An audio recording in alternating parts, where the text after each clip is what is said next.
Good evening. On this most important of days, we aim to set aside material desires, social status, financial standing, and other worldly distractions to focus on repentance and prayer. We strive to turn away from sin and toward our true and better natures. So what am I doing up here? I'm not talking about the benefits of drafting 2 running backs in a fantasy football draft, which makes sense in today's running back by committee. I'm not, which by the way, the BT Lab does have a fantasy football team that all the kids are a part of, and it's been a lot of fun. My son beat Rabbi K last week. I'm not talking, as we enter into baseball playoffs, the new rules that MLB is putting into place next year with the pitch count and the infield shift. And despite Rabbi Heller giving me a new title last week on Rosh Hashanah, I'm not a prayer leader, and I do not have a lot of wisdom to help make Yom Kippur more meaningful for you. I leave that to the real professionals. Instead, on one of the holiest days of the year, I am about to talk about new construction. Let that sink in for a moment. You may remember that on Rosh Hashanah, I talked about the 3 rabbis and their roles, and by adding to our clergy team, we now need to have a place for everyone to work, and we also need to update our space to become more modern and secure. If you come back in the next 2 days, you will still see people dressed in suits, but instead of a nice 3-button or a dress, people are going to be wearing construction suits. And you'll see people with something on their head, but instead of a kippah or head covering, in theory, it should be hard hats, as construction is going to start right out there. We're about to demo the area of the old coat room, former gift shop, and lounge.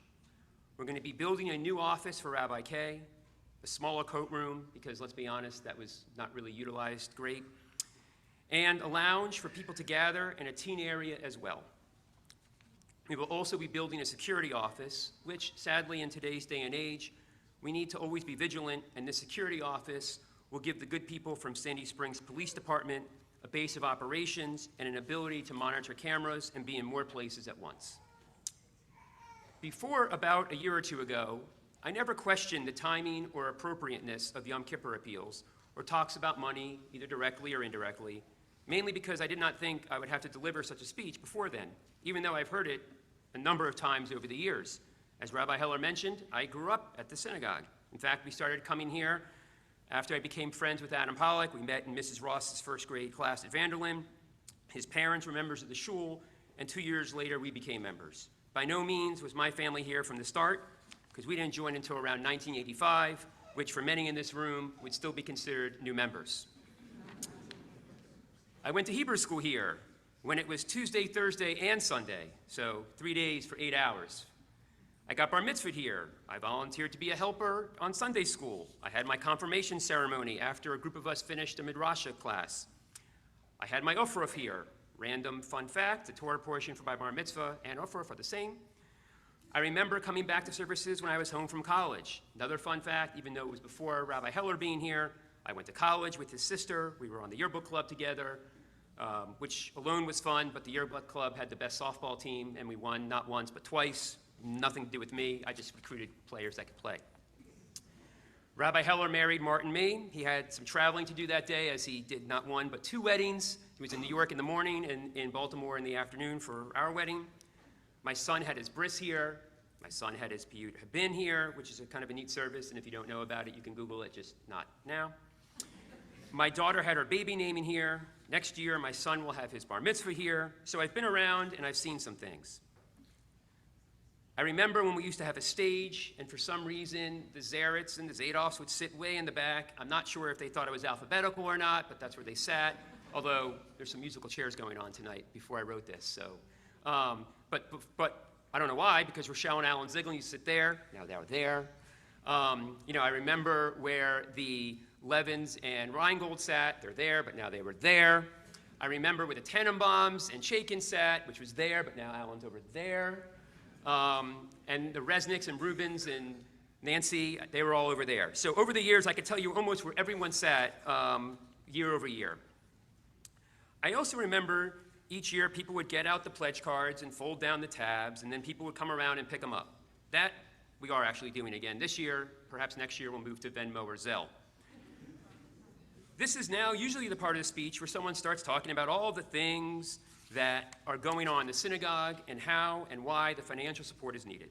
I will get to that because I feel like I'm contractually required to be very direct about an appeal for at least part of this talk. And I love rules and policies. But despite being involved in amending the bylaws not once, I had the honor of being part of that process twice. If I could, I would do it a third time and abolish the Yom Kippur appeal. But I can't.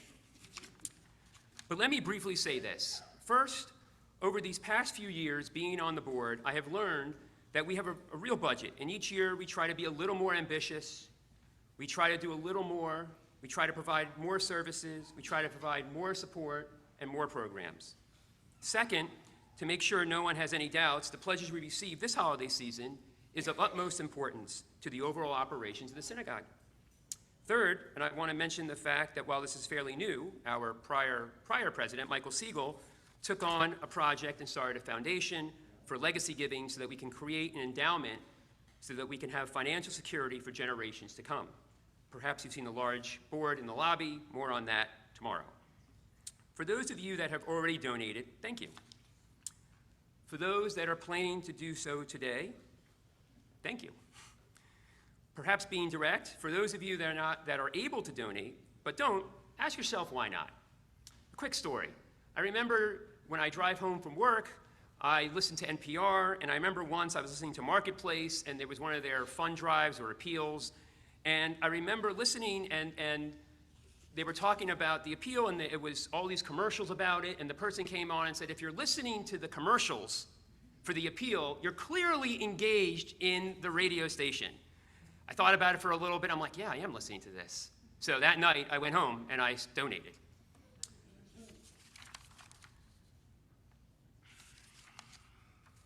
The same thing can be said for everyone here tonight, either in person or watching. You're clearly engaged on some level. Consider making a donation of some amount to help show your support. Because as I said already, our shul does not operate solely on the dues we collect, and this appeal is a major part of our budget. In fact, our dues cover approximately 60% of our total budget, and the remaining monies are from donations and this appeal. I know many of you think, how can my dues not cover everything? I know I've asked that because I pay dues plus 2 kids in BT Lab, and I just couldn't figure out how that was the case. But it's not cheap to run this organization. We subsidize a lot of programs and events. 5 quick examples.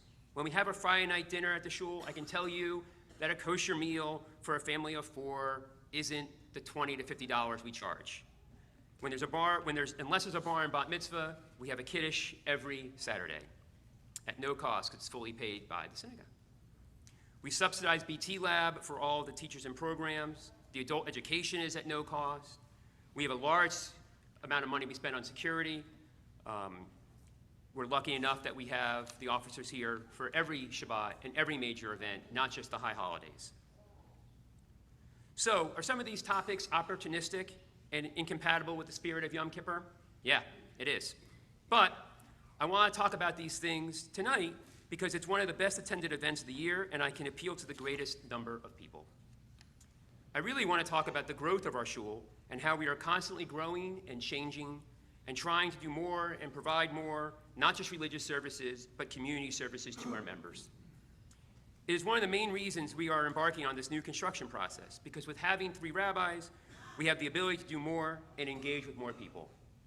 Also, as you can see from one of the large boards in the lobby, if the new construction is something that speaks to you, then there are naming and sponsorship opportunities for that project as well.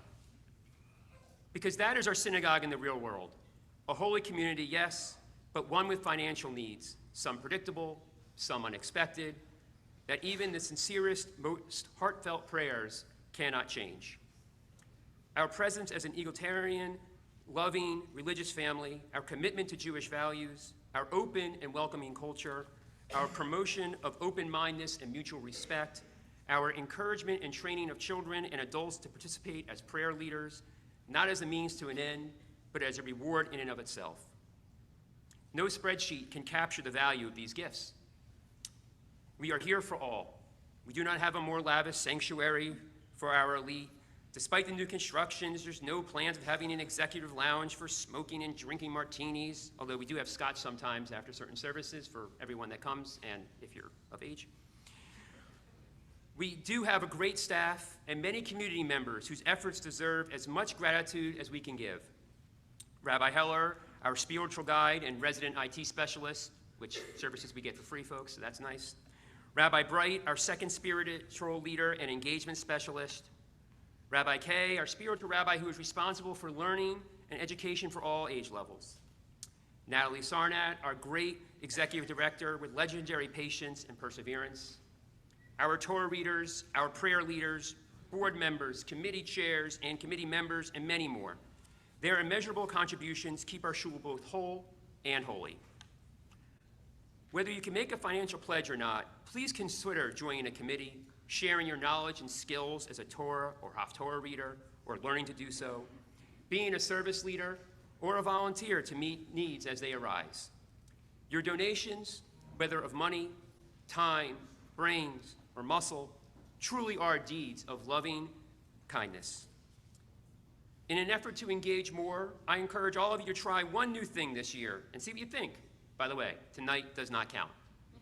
It's like joining a gym at the beginning of the year. The day you sign up does not count. If you go back the next day, you can say, yeah, I go to the gym.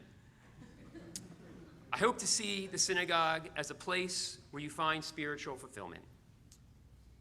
May your experience of this Yom Kippur, this holy season, and this new Jewish year give you spiritual and physical strength, fulfillment of hopes and desires, prosperity, and priceless human connections that only a uniquely holy, open-minded, and welcoming community such as B'nai Torah can offer. Thank you, and I hope each of you have both an easy and meaningful fast.